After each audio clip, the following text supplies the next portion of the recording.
Today we're going to be ranking all of the green Power Rangers, so let's get started.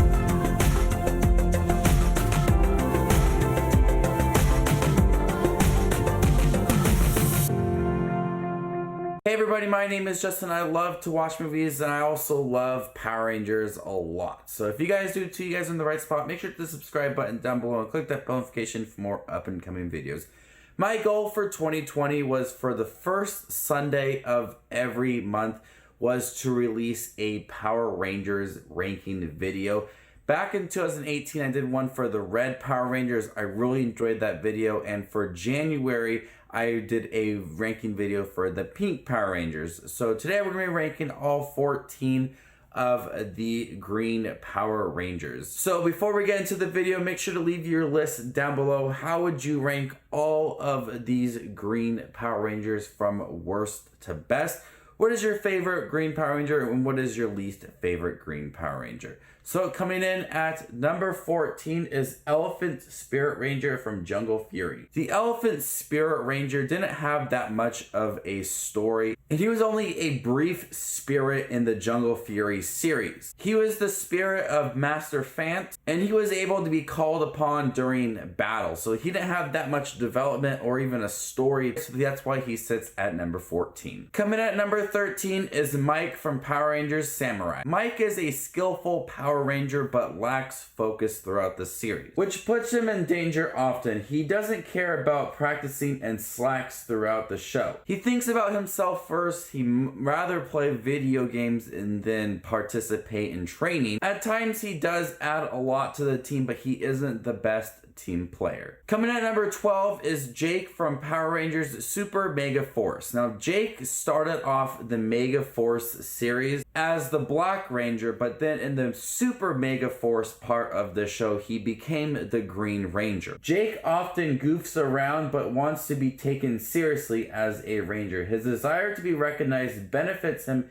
in the series as he is a strong fighter and always willing to save the day. He cares about his team members, especially Gia within the show, but in terms of Green Rangers, he's not that memorable. Coming at number 11 is Zander from Power Rangers Mystic Force. The Mystic Force series was a unique Power Rangers series, but the Power Rangers within that show did possess characteristics of other Power Rangers from other series. Zander had a big ego and got himself into trouble quite often and tried to talk himself out of it. Zander had some good character development throughout the show. He remained a strong fighter even though he had that big ego. And even though he tried to talk himself out of any situation that he was in against any enemy, he did remain a confident Power Ranger within the Mystic Force series. Coming at number 10 is Carlos from Power Rangers Turbo. Carlos took over the role of the Green Ranger from Adam in the Turbo series, and he did go on to be in the In Space series as the Black Power Ranger. One thing I did appreciate about Carlos within the show is that he acted as a big brother to Justin, who was much younger than the core Power Rangers Turbo character. Carlos was a bit of a hothead in the series. He had a bit of growing up to do. Out of all the Power Rangers that took over in the Turbo series like TJ,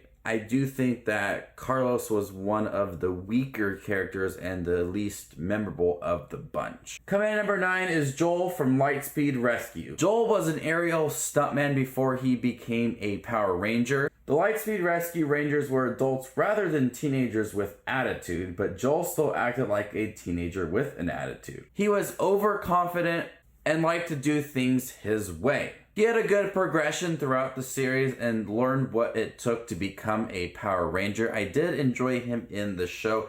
I think he provided some humor throughout the show. I liked him as a character, but he was very overconfident. He was cocky at times, but in terms of Power Rangers characters, Lightspeed Rescue definitely did do a good job of providing a unique style of characters and changing the pace from what we got previously, even if he acted a little bit like a teenager at times. Coming at number 8 is Cameron from Power Rangers Ninja Storm. Cameron was an interesting character for Ninja Storm as he wasn't part of the trio of main Power Rangers from this show, Ninja Storm. But he ended up being the perfect choice to join the Rangers despite his lack of skillful fighting.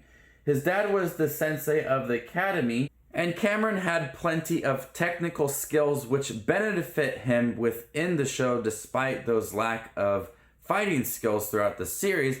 And he had a lot of growing up to do, and he had a great progression, and I enjoyed the character even before he became that Green Ranger within the Ninja Storm show.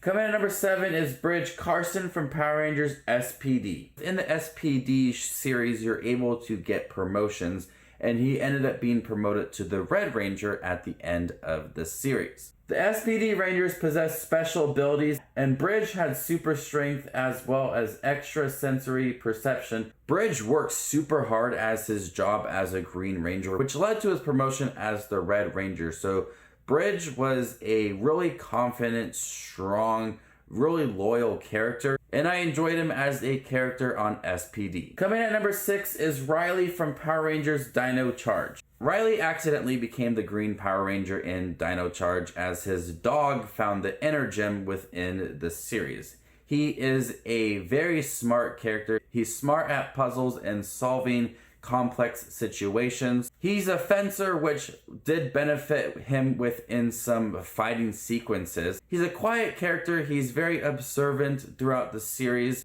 but his smarts and fighting ability definitely helped him throughout the series. Coming at number 5 is Damon from Power Rangers Lost Galaxy. Damon is a charming and funny Power Ranger. He loves his job as a mechanic, and he's loyal to his team. Damon has a decent storyline in here, and he's also an amateur boxer, which helps him throughout the show. He's committed to helping any Power Ranger, and even gives up a chance for a bigger job at the end of the series so he can help the Power Rangers at the end.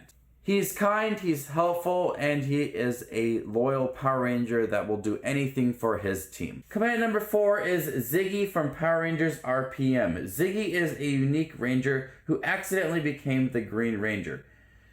He's actually a former thief where he stole $1 million worth of medicine for children in an orphanage. And Ziggy always tries to do the right thing despite being a thief. It's a unique take on the character, and RPM was a unique take on the Power Rangers series as well. He's not the strongest of fighter, he goofs around at times, but he's always trying to do the right thing, which leads him to a memorable and loyal Power Ranger. Coming in at number 3 is Tripp from Power Rangers Time Force. Tripp was the first non-human Power Ranger to be part of a core team. Tripp is a kind ranger who sees the good in everyone, even enemies. He's a bit childlike and has some silly moments in the show. He's helpful on the team and helps the team in several situations. Tripp later returned to different parts of Power Rangers shows in later seasons, which is always cool to see. I liked his unique style of hair and how zany he was at times. He definitely was a memorable character within that Power Rangers Time Force series, and it's one of my favorite series as well. And he was a cool character on that show. Coming at number 2 is Adam from Power Rangers Turbo and Zeo. I've always viewed Adam as more of a quiet Power Ranger. He kind of just stood in the background. Observed situation, was really more reserved, and always gave the best advice, even if it was for people he didn't get along with. Adam was a strong fighter who participated in martial art competitions when he first became the Black Power Ranger. Adam's time as a Power Ranger was lengthy when he first became the Black Power Ranger on Mighty Morphin Power Rangers, and then became the Green Ranger in Zeo and the Green Ranger partly for Power Rangers Turbo. I enjoyed him as a character. He was skillful, he was a great fighter, very reserved at times, much more of that quieter character, but still managed to be a memorable character and one of the more lengthier characters for any of the Power Rangers series. But coming in at number 1 is Tommy Oliver as the Green Ranger. Now, Tommy's time as the Green Ranger was much shorter than the Red Ranger and the White Ranger as well. But what made this character's storyline so well is that over time, the more he became that Green Ranger, he became weaker, but still managed to go out there and jump into any battle. I love the storyline of the Green Ranger for Tommy as he became the villain at first, and then overcame that to become the Power Ranger, and then eventually the White Power Ranger in Mighty Morphin Power Rangers. So he overcame that brainwashing from Rita Repulsa, and Tommy is such a cool character in general, and I love the suit for the Green Ranger. It was unique to bring in that new color for Mighty Morphin Power Rangers, even if it was that villain, and it posed a large threat because he was a Power Ranger, just a villain, and the Rangers had a hard time defeating him. It's probably the most popular Power Rangers storyline, and I like Tommy Oliver as a character, but him as the Green Ranger, I absolutely loved it compared to the White Ranger and the Red Ranger and the Black Ranger in the later series. It's such a cool storyline. I love that he overcame the brainwashing and his willingness to jump into any battle, even if it made him weaker in the series. So there you guys have it, all 14 of the Green Power Rangers ranked worst to best. How would you rank them? Let me know in the comments section down below, and stay tuned for more up and coming Power Rangers videos. My name is Just Watch Movies, and you guys stay classy, YouTube.